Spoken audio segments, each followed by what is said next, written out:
Good afternoon, Mr. Chairman and members of the committee. My name is Fred Birnbaum, the Idaho Freedom Foundation. We stand in opposition to Senate Bill 1356. I want to be very clear why. Certainly the notion of school board training is a very sound one. But I think when you look at the particulars of the bill, that's where it becomes problematic. And I would call everyone's attention, please, to page 4, the new section, Training for Board Members. And if you go down to subsection 3, and I'm reading on lines 26 through 30, the training shall be provided by the State Department of Education, the State Department's designee, or a provider authorized by the State Department. Such training shall be conducted by December 31st, 2024, and biannually thereafter. One of the things that's extremely important to our view is that school districts are not, and the people that work there, they're not state employees, they're independent. And here you are grafting a state board directed training program onto local school boards. And again, the language is clear that the State Department will do it or a designee. Well, the designee could be any organization and one that's affiliated with the perspective of the state board. You might ask, well, why is that problematic? To the extent you believe that these school boards should be independent and they have the power to do things independently, the state board, in its view, could, and this sort of goes against the notion of bottom up, it could say, well, this is the type of training that you should do. And the things that are listed here, which sound very good, the role of a member, data literacy, board-driven goals, could be done under the rubric and the perspective of what the state wants and not necessarily what the district wants.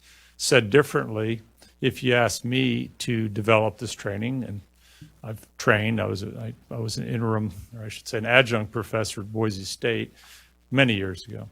I mean, if I developed the training, I believe it would be a lot different in perspective. And so I think that's why this edition is very problematic, because this, to me, would actually centralize the thinking and the notions of the State Department and infuse those into local school boards, and they wouldn't have other options. So that's one issue that we have. And then I do want to talk about Section 1 of the bill, where continuous improvement plans and training are crossed out and replaced with strategic plans. Like the good chairman, I had a lot of experience training, and obviously we all have been to many different trainings in our lives. The quality can be all over the place. And also I've been involved in a lot of planning, and there are lots of plans. There are plans for LUMA. The quality of the plan, or having a plan and the quality of the plan, are not obviously the same thing. I think what's concerning, though, is that this seems to scotch the notion that continuous improvement is as important. And I'll explain why I think that's a reasonable belief. One of the things that we have many conversations in this building about are results. And when you say outcomes, I mean, that's a very generic term. What exactly do you mean? NAEP outcomes? Do you mean, what sort of outcomes do you mean? Well, if you look at page 2, lines 4 through 11, of course, these are lines that are struck. So these are no longer going to be in code if this bill were to pass. Include the individual staff performance on each of the performance criteria as defined in Section 331001 Idaho Code, including measurable student achievement and student success. I'm struggling a little because of the lines here. Indicator targets and the percentage of students meeting those targets. Data will be aggregated at grade range, subject, or performance indicator as determined by the commission and allowed pursuant, and gives another. And then the one below it is another crossed out section, included a minimum the student achievement and growth metrics for the state accountability framework.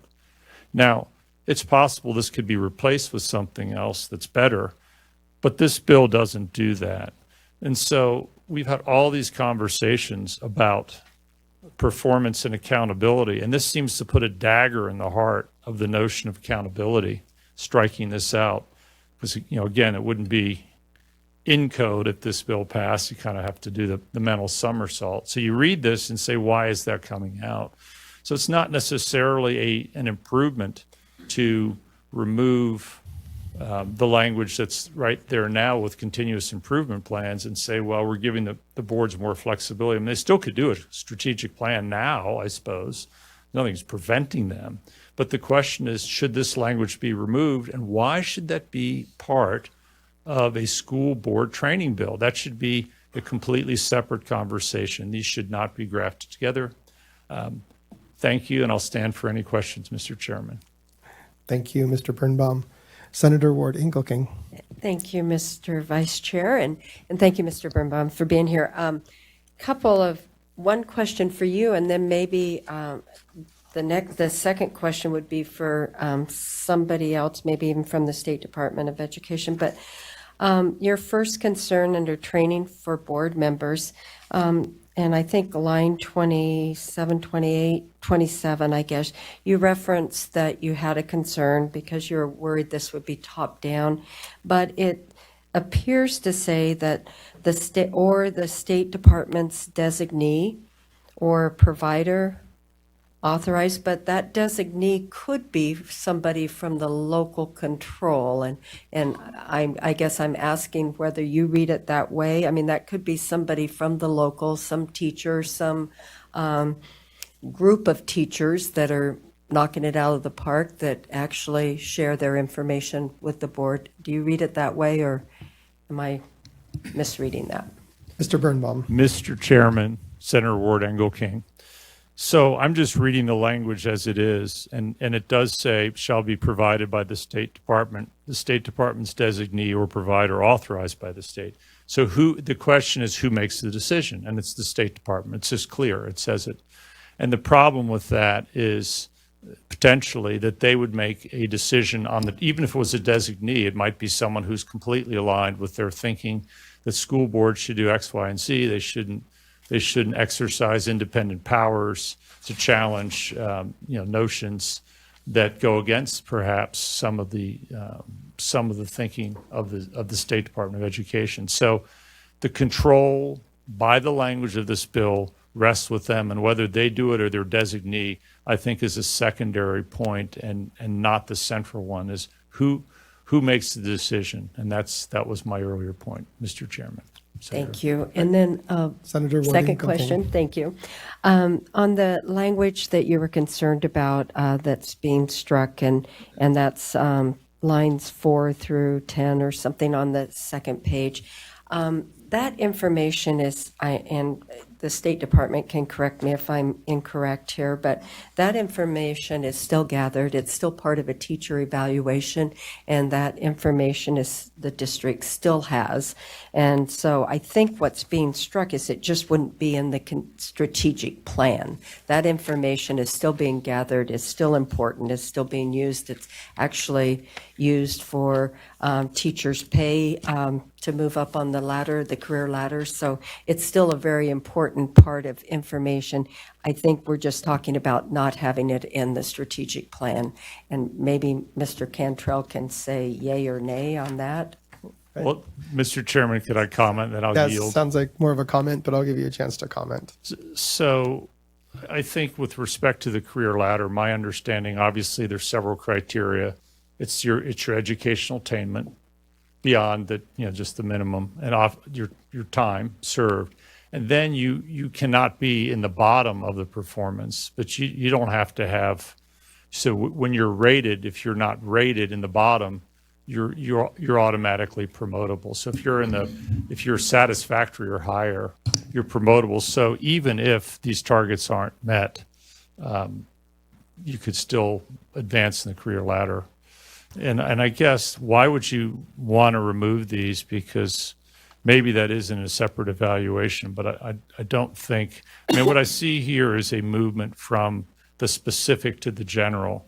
And I don't think that's helpful. I think what that basically says is come up with a strategic plan, and that you don't have to worry as much about some of these deliverables. Perhaps it is. There's probably a lot of redundancy in code, but again, I don't think that should even be part of this bill, quite honestly, the whole strategic plan discussion.